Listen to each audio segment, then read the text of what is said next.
വ്ലോഗിലേക്ക് എല്ലാവർക്കും സ്വാഗതം. ചീമച്ചക്ക നമ്മൾ ഇറച്ചിയുടെ രൂപത്തിൽ വയ്ക്കാൻ പോവാണ്. അപ്പം അതിന് നമ്മൾ ചീമച്ചക്ക എടുത്തിട്ടുണ്ട്, അതൊന്ന് ചെത്താം. നമ്മൾ ഈ ചീമച്ചക്ക അരിഞ്ഞ് വെള്ളത്തിൽ വേണം ഇടാൻ, കാരണം ഇത് കറയുള്ളതായതുകൊണ്ട് കഷ്ണം കഷ്ണമായിട്ട് അരിഞ്ഞ് വെള്ളത്തിലിടാം.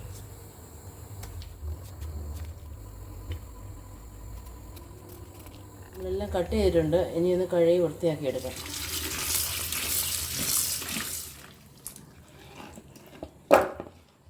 നമുക്ക് 100 ഗ്രാം ചെറിയ ഉള്ളി നടുവ് കീറി എടുക്കാം. തേങ്ങക്കത്ത് കഷ്ണങ്ങളായിട്ട് അരിഞ്ഞിടാം. 4 പച്ചമുളക് നമുക്ക് നടുവ് കീറി കഷ്ണങ്ങളായിട്ട് അരിഞ്ഞിടാം. ചീനിച്ചട്ടി വെച്ച് എണ്ണ ഒഴിക്കാം. എണ്ണ ചൂടായി നമുക്ക് അതിനകത്ത് തേങ്ങക്കൊത്തിടാം. തേങ്ങക്കൊത്ത് മൂത്തിട്ടുണ്ട്, അതിലോട്ട് അരിഞ്ഞ് വെച്ചിരിക്കാൻ ചെറിയ ഉള്ളി ഇടാം. അത് നല്ലപോലെ മൂപ്പിച്ചെടുക്കാം.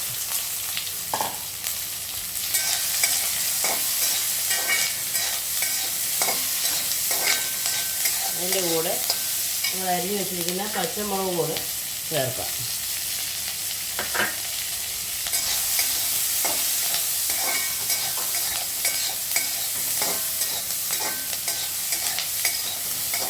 കറിവേപ്പില ചേർക്കാം. നമ്മുടെ ഉള്ളിക്ക് ചേരുന്ന പരുവത്തിന് അല്പം ഉപ്പൂടെ ചേർക്കുകയാണേ, ഉള്ളിക്ക് മാത്രമായിട്ട്.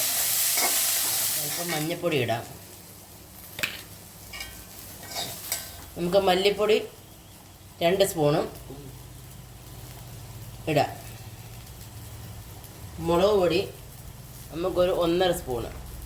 ചക്ക കുറച്ചേ ഉള്ളൂ, അതുകൊണ്ടാണ്. നല്ലവണ്ണം കൂട്ടി യോജിപ്പിച്ച് മൂപ്പിക്കാം. എരിവിൻ്റെ അനുസരിച്ച് അല്പം കുരുമുളക് പൊടി കൂടെ നമുക്ക് ചേർക്കാം.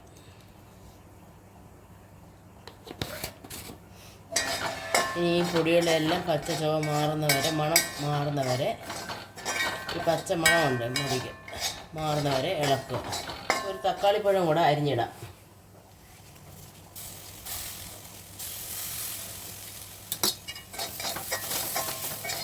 ചക്ക അതിലേക്ക് ഇടാം. ഇട്ട് നല്ലവണ്ണം ഈ മസാലയ്ക്കകത്ത് കൂട്ടി യോജിപ്പിക്കണം. ഈ ചക്കയ്ക്ക് പരുവത്തിനുള്ള ഉപ്പൂടെ നമുക്ക് ചേർക്കാം.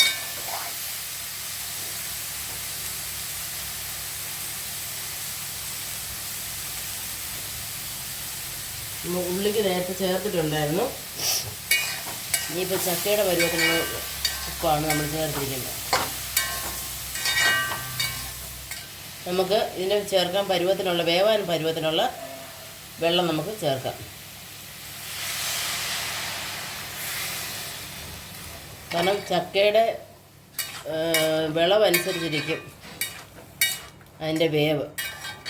ഇതത്ര വിളഞ്ഞ ചക്കയല്ല, അതുകൊണ്ട് ഇച്ചിരി ഏറെ നേരം വേണ്ടി വരും. എന്നാലും നമുക്കൊരു 20 മിനിറ്റ് ഇത് അടച്ചു വെച്ച് വേവിക്കാം. നമ്മുടെ കൂട്ടാൻ വെന്തിട്ടുണ്ട്. ചക്ക അരമണിക്കൂർ എടുത്തു, കാരണം ഞാൻ പറഞ്ഞില്ലേ അത്ര വിളഞ്ഞതല്ലായിരുന്നു. നമുക്ക് ഇനി ഇതിനകത്തേക്ക് അല്പം ഗരം മസാല നമുക്ക് ചേർക്കാം.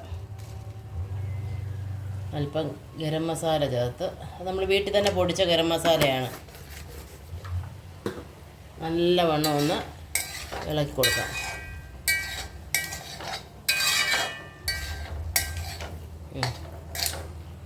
നമുക്കിതിനകത്ത് അല്പം തേങ്ങാപ്പാൽ ചേർക്കാം, കുറച്ച് മതി. തേങ്ങാപ്പാൽ ചേർക്കുമ്പോൾ അതിന് ടേസ്റ്റ് കൂടും. നല്ലവണ്ണം നമുക്ക് ഇളക്കി ചേർക്കാം. നമ്മുടെ ഇറച്ചി സ്റ്റൈലിലുള്ള നമ്മുടെ ചക്കത്തോരൻ റെഡി ആയിട്ടുണ്ട്, ചീമച്ചക്കയുടെ. ഇനി നമുക്കതിനെ കടു വറുക്കാം.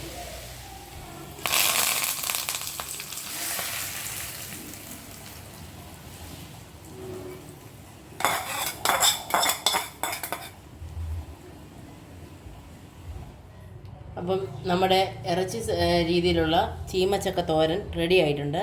അപ്പോൾ എല്ലാവരും ഒന്ന് ട്രൈ ചെയ്ത് നോക്കണം. ട്രൈ ചെയ്ത് എങ്ങനെയുണ്ടെന്നുള്ളത് അറിയിക്കുക. അപ്പം വീണ്ടും നമ്മൾ അടുത്തൊരു വീഡിയോയുമായി കാണുന്നവരേക്കും നന്ദി, നമസ്കാരം.